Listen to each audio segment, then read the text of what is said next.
आज हम बनाएंगे भरवा करेला। खाने में ये बहुत टेस्टी लगता है और इसको बनाना भी बहुत इंटरेस्टिंग लगता है। तो एक बार बनाना तो बनता है। तो इस भरवा करेला रेसिपी के लिए मैंने यहाँ पर आधा किलो करेला लिया हुआ है। इसे हम पहले ऊपर से हल्का हल्का सा छील लेंगे, क्योंकि ऊपर अगर जो मिट्टी वगैरह एक्स्ट्रा होती है वो निकल जाए। और ऊपर की जो स्किन है ना, वो कड़वी बहुत होती है। तो इसे हल्का हल्का सा हमें छीलना है। तो यहाँ पर सारे करेले को पहले हमने छील लिया है। और अब चाकू से इसे बीच से हम चीरा लगाएंगे। और फिर चीरा लगाकर इसके अंदर का सारा बीज हमें निकाल लेना है। तो अंदर का जो बीज है, इसे आप किनारे किनारे से करेले को हल्का सा पुश करके इसे चाकू या फिर चम्मच से निकालेंगे तो ये बहुत ही आसानी से निकल जाएगा। करेले के अंदर के जो बीज हैं, अगर वो छोटे छोटे सॉफ्ट हो तो उसे हमें यूज करना है। और अगर इसके अंदर के बीज पक गए हों, जो थोड़े से लाल हो गए हों, तो उसे हमें रेसिपी में आगे यूज नहीं करना है।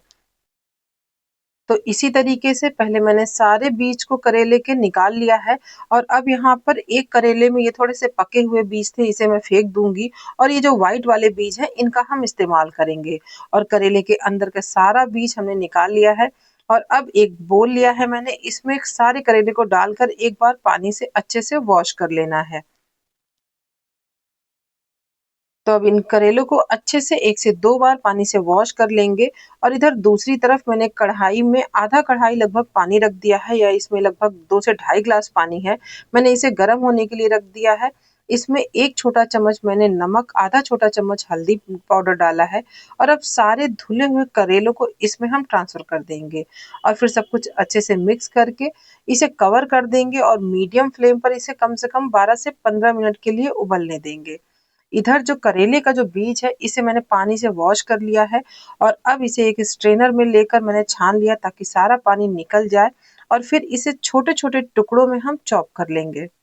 तो यहाँ पर जितनी देर में हमारा सारा करेला उबल रहा है, लगभग 12 से 15 मिनट में, मैंने यहाँ पर बाकी की सारी तैयारी कर ली है। करेले को बीज को अच्छे से इसे चॉप कर लिया।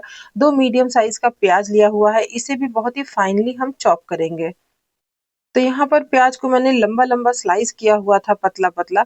तो अब इसे हाथों से अच्छे से क्रम्बल कर देंगे, जिससे कि प्याज की एक-एक लेयर अलग हो जाए, जिससे हमें करेले में इसमें भरने में आसानी हो। और अब एक आम लिया हुआ है। आज का जो करेले की रेसिपी है ना, इस आम की वजह से बहुत ही टेस्टी बनने वाली है। तो दोस्तों, इस समय आम का मौसम है, तो आप करेले की जो भरवा करेला या कोई भी सब्जी बनाएँ, तो उसमें अमचूर की बजाय अगर कच्चा आम का यूज़ करेंगे ना, तो टेस्ट बहुत अच्छा आता है। तो आधा किलो करेले के लिए मैंने यहाँ पर आधा आम मैं यूज़ कर रही हूँ। आम का साइज़ भी थोड़ा बड़ा था और ये जो आम है ना, बहुत ही खट्टा है। अगर आम थोड़ा-सा खट्टा कम हो या हल्का-सा मीठा हो, तो आप पूरा आम यूज़ कर सकते हैं। और अब इसे ग्रेटर से हम आम को, यहाँ पर आधे आम को ग्रेट कर लेंगे। तो जितनी देर में हमारे जो भरवा करेले के लिए करेला मैं उबाल रही थी, वो करेला सॉफ्ट होने में समय लगा, इतनी देर में मैंने बाकी की तैयारी कर ली है। और अब इसे उबलते हुए लगभग 12 से 13 मिनट हो चुके हैं, तो एक बार इसे चेक कर ले रही हूँ। तो यहाँ पर जो करेले हैं ना, चाकू या चम्मच आप इसमें घुसा कर देख लीजिएगा, अगर आसानी से घुस रहा है तो समझिए करेले पक गए हैं। और अब इसे एक स्ट्रेनर में छान देंगे, ताकि ये पूरी तरीके से ठंडा हो जाए। तो यहाँ पर करेले को मैं फैला दे रही हूँ, ताकि ये जल्दी से ठंडा हो जाए। और जब तक ये ठंडा होगा, इसे 10 से 15 मिनट लगेंगे ठंडा होने में, तब तक हम इसका एक स्पेशल सा मसाला तैयार कर लेते हैं।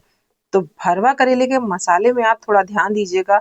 यहाँ पर मैंने एक पैन रख दिया है गरम होने के लिए, जिसमें 4 लाल मिर्च मैंने डाला है, 1.5 टेबल स्पून मैंने साबुत धनिया, 1 टेबल स्पून मोटी वाली सौंफ, 2 छोटे चम्मच 2 टीस्पून जीरा डाला है। और अब इसे मीडियम फ्लेम पर इसे हम भून लेंगे। तो 1 से डेढ़ मिनट पर मसाले जो हमारे भुन गए हैं। और अब इन मसालों को मैं एक प्लेट में निकाल ले रही हूँ, जिससे कि ये जल्दी से ठंडा हो जाए। और इधर वापस से वही पैन हम यूज़ करेंगे, हम अपनी फिलिंग को तैयार करने में। तो मैंने वापस से उसी पैन को गैस पर रख दिया है। इसमें 1 से डेढ़ टेबल स्पून मैंने सरसों का तेल डाल दिया है। तेल अब गरम हो गया है, तो इसमें तड़के के लिए आधा छोटा चम्मच अजवाइन और आधा छोटा चम्मच मैं कलौंजी डाल रही हूँ। और अब जो पतले-पतले स्लाइस में कटे हुए मैंने प्याज लिए हुए थे, वो पतले स्लाइस वाले प्याज इसमें डालकर हल्का सा इसे सॉफ्ट होने तक हम भून लेंगे। तो प्याज को यहाँ पर मीडियम फ्लेम पर भूनना है और जब प्याज हल्का सा सॉफ्ट हो जाए, इसे अभी गोल्डन ब्राउन नहीं करना है। तो प्याज बस हल्का सा सॉफ्ट हो जाएगा, तब इसमें 2 छोटे चम्मच मैं इसमें लहसुन अदरक का पेस्ट डाल दे रही हूँ और फिर इसे भी लगभग 1 से 2 मिनट तक चलाते हुए हमें भून लेना है। तो लगभग 1 से 2 मिनट तक मैंने लहसुन अदरक को भी प्याज के साथ भून लिया है और अब लहसुन अदरक भून लेने के बाद इसमें मैं जो करेले का बीज निकाल कर मैंने रखा था, वो सारा बीज इसमें डाल देंगे। इसके साथ ही साथ मैं इसमें हल्दी पाउडर भी डाल दे रही हूँ, ताकि हल्दी जो है अभी कच्ची है तो इसके साथ ही साथ थोड़ा अच्छे से भुन जाए। तो करेले के बीज और हल्दी को भी लगभग 2 से 3 मिनट तक आप चलाते हुए भून लीजिएगा। उसके बाद इसमें हम मसाले डालेंगे। तो जो मसाले हमने पहले ही भून कर रखे हुए थे, उसे हम यहाँ पर मिक्सर ग्राइंडर जार में डाल दे रहे हैं। इसके साथ ही साथ करेलों में जितना हमें नमक डालना है, उस हिसाब से हम इसमें नमक डाल दे रहे हैं। तो नमक डाल देने से क्या होगा ना, कि जो हमारा ये मसाला है, वो आसानी से पिस जाता है। और अब यहाँ पर करेले के मसाले में जो हम स्टफिंग बना रहे हैं, चटपटा स्वाद देने के लिए जो कच्चा आम कद्दूकस करके रखा था, वो कच्चा आम डाल देंगे। सारा जो मसाला मैंने भून कर पीसा हुआ था, वो मसाला डाल देंगे और सब कुछ एक साथ अच्छे से प्याज के साथ मिक्स करके इसे सिर्फ आधे से 1 मिनट तक हम पैन में चलाएंगे और फिर फ्लेम को ऑफ करके सारे मसाले को अच्छे से हम ठंडा होने देंगे। भुना हुआ मसाला डालने के बाद बस 1 मिनट ही लगता है सारा मसाला रेडी होने में, क्योंकि सब कुछ पहले से ही भुना होता है और इधर जो करेला मैंने उबाल कर रखा है, ये भी पका हुआ है, मसाला भी अच्छे से भुना है, पका है। तो अब करेले का भरवा बनाने में बहुत ज़्यादा टाइम फ्रेंड्स नहीं लगना है।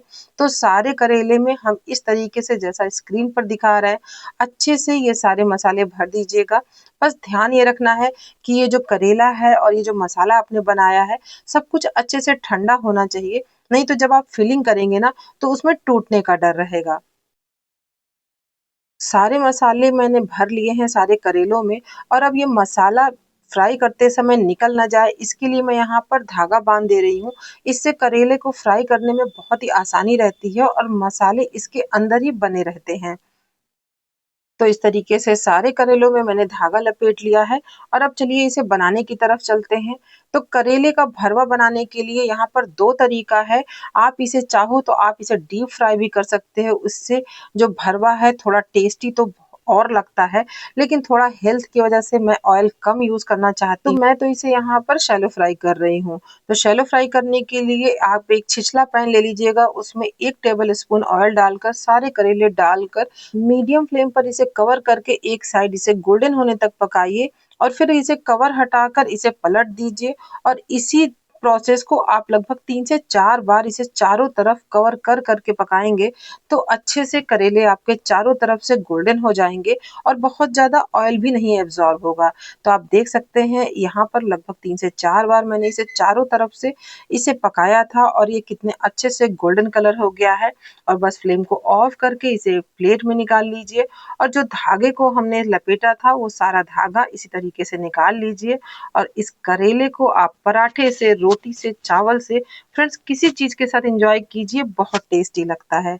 तो फ्रेंड्स आज का वीडियो पसंद आया है तो इसे लाइक और शेयर ज़रूर करिएगा।